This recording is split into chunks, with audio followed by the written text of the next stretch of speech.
Agora a gente confere uma entrevista com o PhD em Economia, Anoko Hanatan, sobre o comportamento das commodities neste momento de retomada na economia mundial.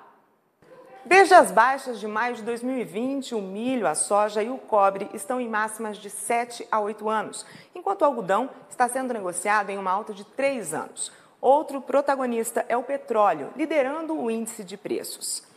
O PhD em Economia, Anoko Hanatan, da líder mundial em seguro de crédito AgroMais, conversa com a gente sobre os níveis recordes dessas commodities na retomada da economia global. Hello and welcome. Thank you very much for your presence. Hi, Katusha. Thank you for having me. So, since May of 2020, maize, soybeans, and copper are at a peak of 7 to 8 years, while cotton is being traded at a 3-year high. And the biggest increase was in energy prices, largely driven by oil. What is the reason for this? So you're absolutely right. Some commodities are at historical high prices, and there are actually different factors explaining these high levels. So the first one, when it comes to oil, is the fact that the main producer, and namely the OPEC Plus group, reduced supply very sharply from, I would say, somewhere in the summer of 2020. And by cutting supply, whereas at the same time, there were some recovery, especially in Asian countries, and with demand recovering, that led to a mismatch between supply and demand. So prices started to rise. Another cyclical factor is this time related to currency, because the dollar has been weakening through 2020, and usually when you have dollar weakness, you also see an increase in commodity prices. When it comes to copper, the story would be pretty much along the same line. But with one caveat, it's the fact that some countries, and especially China, has been stockpiling, meaning that they have been making strategic reserves, and they have been buying more copper than they would need, if I may say so. So with that extra demand on the market, whereas at the same time, you had mines which were operating below their usual capacities. We had, again, a mismatch between demand and supply, leading to an increase in price. And with food commodities, as you mentioned, with grains, so you have also that dollar effect.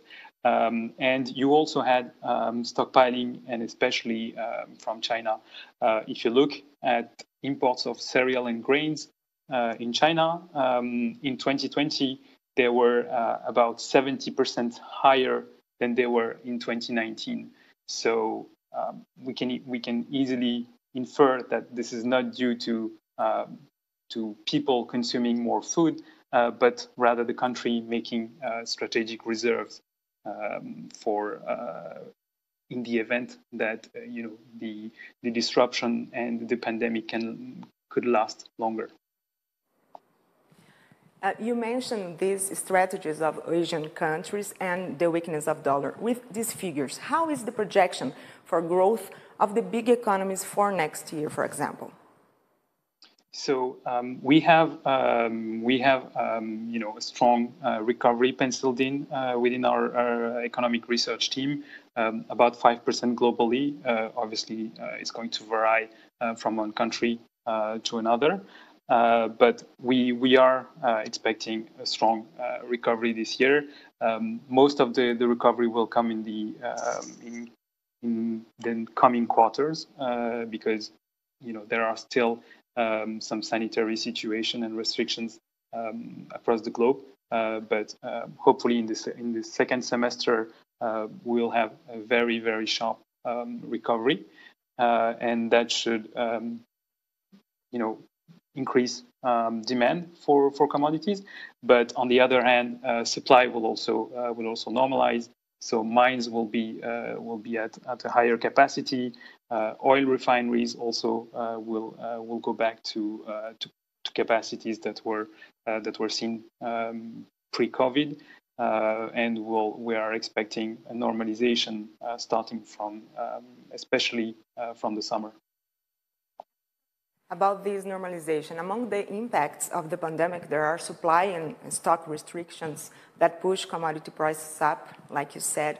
In the post-pandemic, what should be the scenario, and should the prices be consolidated at relatively higher levels for most commodities or not? So we are expecting some consolidation in terms of price, so a slight retreat. The level of that retreat is mostly going to depend on various factors. So for oil, there are a lot of spare capacities from the OPEC Plus group.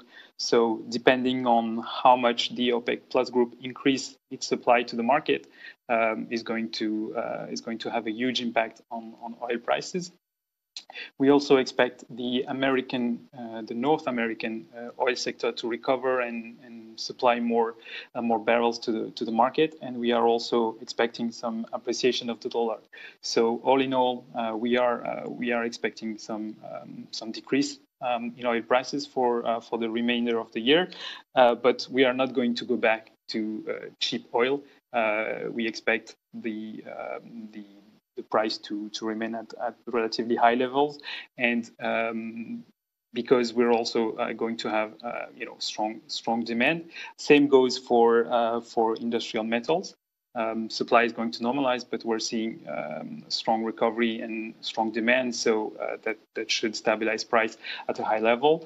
And with regards to food, it's a bit more uncertain because you also have weather effects. So, for example, the La Nina effect, which is going to impact harvest in Brazil and in South American countries. You are also seeing some countries, especially Eastern European countries like Russia, which are imposing quotas on exports. So we are not sure exactly what's going to be the supply on the market for some food commodities, but we are expecting also there some consolidation in terms of prices. You mentioned the Chinese strategy for the market regarding production and stock. Can it be replicated by other sectors successfully or not? At this stage, well, first of all, we expect China to move away from stockpiling because they already have plenty of stock. This was also, in a way, China supporting its own industry. So when you think about metals, for example, the metal sector is very important in the Chinese economy. So by stockpiling, the government was supporting its own metal industry also in a way. So we expect that to decrease in this year. And at this stage, we haven't seen other countries having that stockpiling strategy. Maybe some firms might do that at the firm level if they are worried about supply chains and prices. They might be tempted to stockpile, but at this stage we haven't seen that, or at least at the scale that we've seen with China at a country level. Can we say in the food sector, in the post-COVID scenario, should the impacts place a limit on production available in global markets? In our view, there is the supply side hasn't been hurt in a permanent way, meaning that some mines have been stopped, some smelters have stopped their activity. But those capacity can be utilized and mobilized as soon as the sanitary situation is normalized, that producers have some guarantees and positive signals about demand. And we are not in a setting that is comparable, for example, of the 1950s, where we were coming out of World War II. Many of the capacities were destroyed, and we had a supply issue.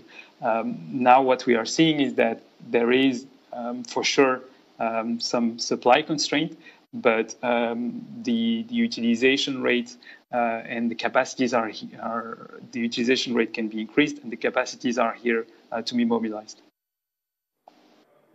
Is there anything else you'd like to share with us? Well, I can speak for hours, so I don't have a specific point that I would like to share. But if you have any extra question, I mean, feel free to ask. I guess that's it then. Thank you very much, Ano Kuhanatan, da líder mundial em seguros de crédito Euler Hermes. Merci. Thank you, Katrina.